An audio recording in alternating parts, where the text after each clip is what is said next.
اپنے مسائل کو حل کرنے کے لیے سبسکرائب کریں آپ کے مسائل کا حل۔ واش بیسن پر وضو کرنے کا کیا حکم ہے جبکہ چپلوں پر گلیوں وغیرہ کا کیچڑ اور گندگی لگی ہوتی ہے جو کہ فرش پر بھی لگتی ہے اور وضو کرتے ہوئے پانی فرش پر بھی گرتا ہے اور کیچڑ اور گندگی والے فرش سے چھینٹے اڑ کر بہت اونچی پہنچے بھائی ان کی سوال کرنے والوں کی۔ دوبارہ سے پڑھ رہا ہوں، میں تو دماغ چکرانے لگا تھا۔ واش بیسن پر وضو کرنے کا کیا حکم ہے جبکہ چپلوں پر گلیوں وغیرہ کا کیچڑ اور گندگی لگی ہوتی ہے، ٹھیک ہے، یعنی کیچڑ لگ گیا آپ کی چپل پہ، پھر کیا ہوا؟ جو کہ فرش پر لگتے آپ گھر میں آئے وہ اسی کیچڑ کے ساتھ آ گئے، اور وضو کرتے ہوئے پانی فرش پر بھی گرتا ہے، پھر آپ نے اوپر وضو کیا تو پانی فرش پہ گرا، اور کیچڑ اور گندگی والے فرش سے چھینٹے اڑ کر، یعنی جب پانی نیچے گیا تو نیچے کیچڑ اور گندگی جو چپلوں کے ساتھ آئی تھی اس سے ٹکرا کے واپس اوپر آیا، اور پھر پیر اور کپڑوں پر بھی لگا۔ اوئے ہوئے ہوئے، یہ صورتحال ہر گھر اور دفتر میں ہوتی ہے اور لوگ اس کا خیال نہیں کرتے۔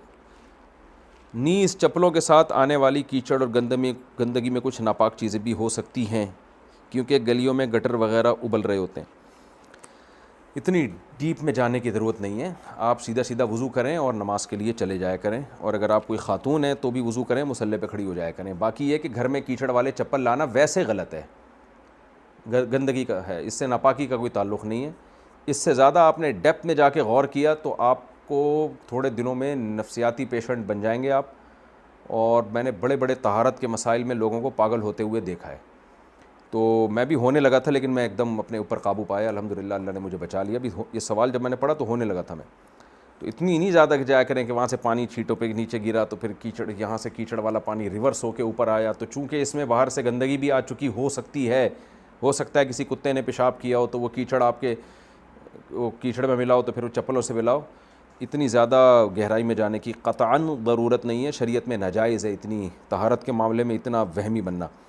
تو آپ واش بیسن پہ وضو کریں اور وضو کر کے نماز پڑھ لیا کریں۔ باقی یہ الگ سے ایک چیز ہے کہ کیچڑ والے چپل کارپیٹ پہ یا گھر میں لانا ویسے ایک نفاست کے خلاف ہے، اس میں ویسے ہی احتیاط کرنی چاہیے۔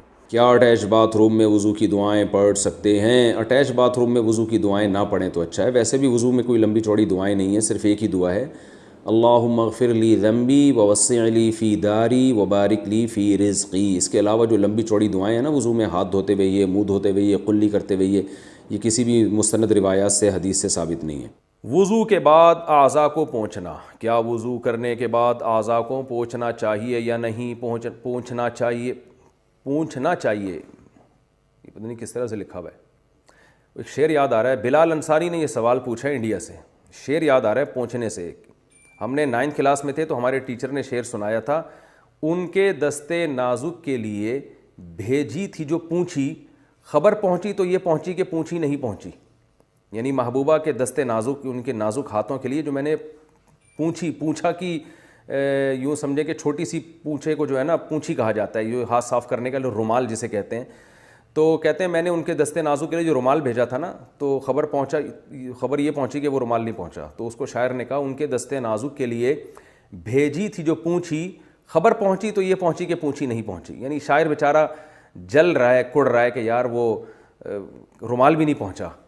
تو سوچو، یعنی اس زمانے میں رومال نہ پہنچنے پر اتنی تکلیف ہوا کرتی تھی، اور محبوبہ تک رومال پہنچانا بہت مشکل ہوتا تھا، آج تو بندہ آرام سے پہنچ جاتا ہے محبوبہ تک، تو اس زمانے میں اتنے فاصلے تھے کہ محبوبہ کو آپ رومال پہنچانا آپ کے لیے مشکل تھا، تو لو لیٹر کون پہنچائے گا اور خود کیسے پہنچے گا؟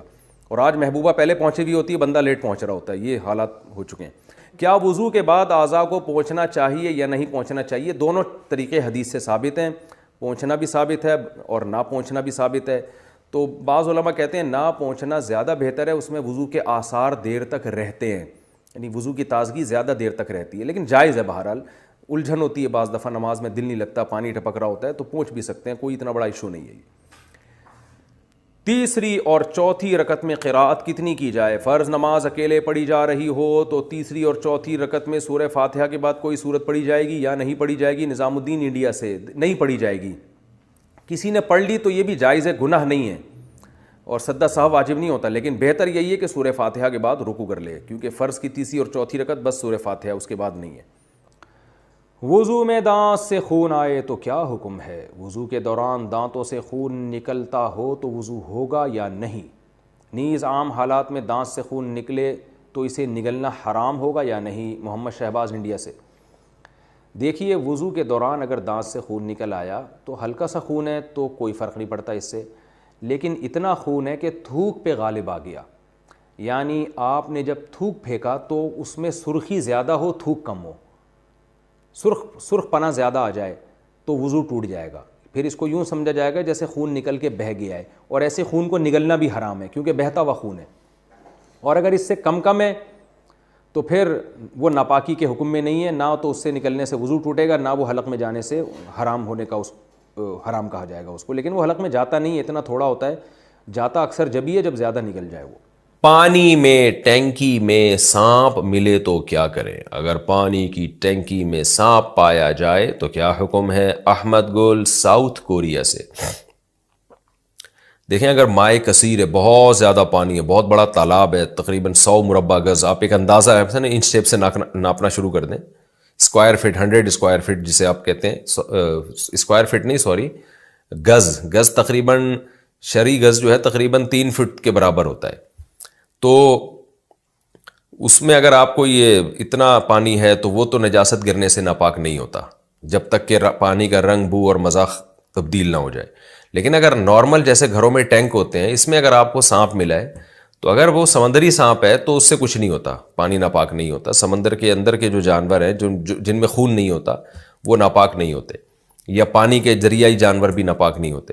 لیکن اگر خشکی کا سانپ ہے، جیسے کہ عام طور پر گھروں میں جو ٹینک میں پانی میں جو سانپ جاتے ہیں وہ خشکی کے ہی سانپ ہوتے ہیں، تو اس میں چونکہ بہتا ہوا خون ہوتا ہے، لہذا اگر وہ مر جائے تو پانی ناپاک ہو جائے گا، پوری ٹینکی آپ کو خالی کرنی پڑے گی، سانپ بھی نکالیں اور ٹینکی بھی دھوئیں۔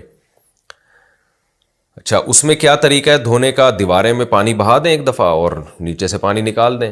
آسان طریقہ یہ ہے کہ جی سانپ پہلے نکال کے پھینکیں، اس کے اگر کوئی ذرات نظر آئیں وہ بھی نکال دیں، اس کے بعد آپ ٹینکی کو بھر دیں اور پانی بہنا شروع ہو جائے، تو بہتا ہوا پانی بھی پاک ہوتا ہے۔ نل کے سارے کھول دیں آپ، تو وہ پانی جب بہنا شروع ہوگا اور ایک طرف سے ٹینکی کے اندر پانی جانا شروع ہو، ٹینکی بھی فل ہو گئی اور پانی بہنا شروع ہو گیا، سارے نلکوں سے پانی بہنا شروع کر دیں، بہاؤ پانی کا شروع ہو جائے، اور تو اس سے ٹینکی پاک ہو جائے گی آپ کی۔ اچھا، بعض دفعہ یہ بھی ہوتا ہے، اسی میں یہ بھی ایڈ کر دوں کہ آپ نے دیکھا ٹینکی کے اندر سانپ مرا پڑا ہوا ہے، اب پتہ ہی نہیں ہے سالا مرا کب ہے، تو اسی سے وضو کرتے رہے ہیں، تو کتنے ٹائم کی نماز لوٹائیں گے؟ تو اگر وہ پھول گیا اور پھٹ گیا ہے تو 3 دن کی نمازیں لوٹائی جائیں گی۔ 3 دن کا مطلب 72 گھنٹے میں جتنی نمازیں آئی ہیں ساری لوٹائی جائیں گی۔ اور اگر وہ پھولا پھٹا نہیں ہے تو پھر 24 گھنٹے کی، یعنی 5 نمازیں وتر سمیت 6 نمازیں ہو جاتی ہیں تو وہ لوٹائی جائیں گی۔ وضو میں ناک اور پاؤں دھونے کا طریقہ، ہمارے ایک ساتھی کا کہنا ہے کہ وضو میں ناک اور پاؤں دھوتے وقت بائیں ہاتھ سے دھونا چاہیے، کیا یہ صحیح ہے؟ افتخار احمد انڈیا سے۔ جی ہاں، ناک میں پانی تو آپ سیدھے ہاتھ سے ہی ڈالیں، لیکن اندر جو انگلی سے صاف کریں وہ الٹے ہاتھ سے صاف کریں، باقی پاؤں بھی الٹے ہاتھ سے دھونے